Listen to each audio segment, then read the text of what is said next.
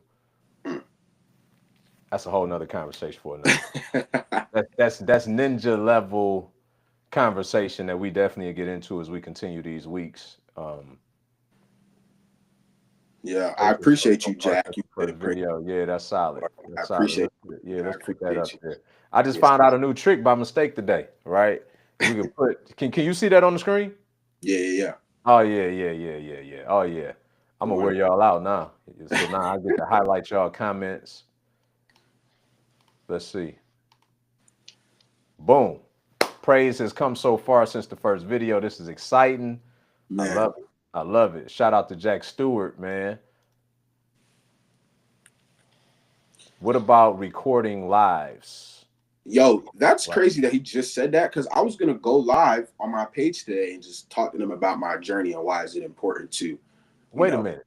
So, but he's asking, what about recording lives? Is that what we're doing right now? Yeah, we doing that right now. Yeah, we can see that. I thought so. Yeah. Oh, okay, cool.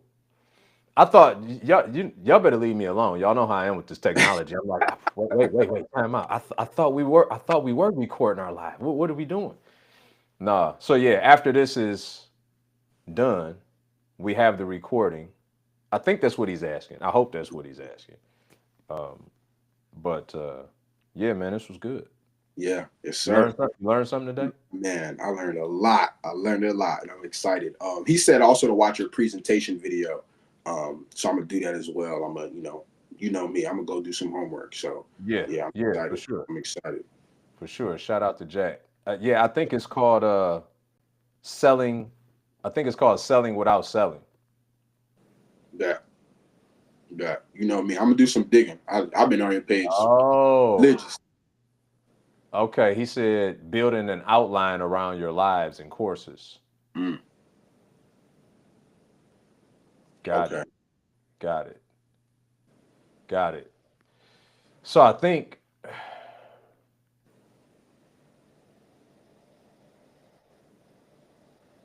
yes. If I understand the question correctly, Jack, yes, you could take these lives and they can become courses. Mm. Right? Like theoretically, this whole live, right? At least we could cut the first 20 minutes out of it, and the last 40 minutes was about offer development. Yeah. 100%. Right? 100%. And then from that, we could take that and build the outline from it, and then go out and make the course. Mm. You know what I mean? So, and by the way, for those that want to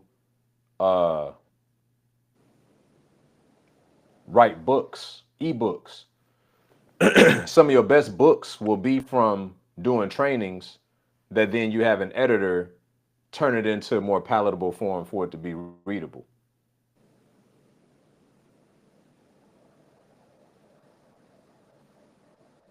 Uh-oh, we good? Yes, sir. Yeah, we good. Oh yeah, it looked like, I don't know, my side cut out or something. But anyway, that's just because it's time to cut out. As always, yeah, I know, I just aged myself with that, right? Talk about it's time to cut out. As always, I appreciate y'all. We appreciate y'all. Thanks for the feedback. Thanks for all the love. Share this with somebody that it'd be helpful to. Like, subscribe if you have not already. And we will see y'all in the week. Praise, appreciate you, bro. You got some work to do, man. Yes, sir. I appreciate you, B. I appreciate you. Yes, sir. All right, man. See y'all later.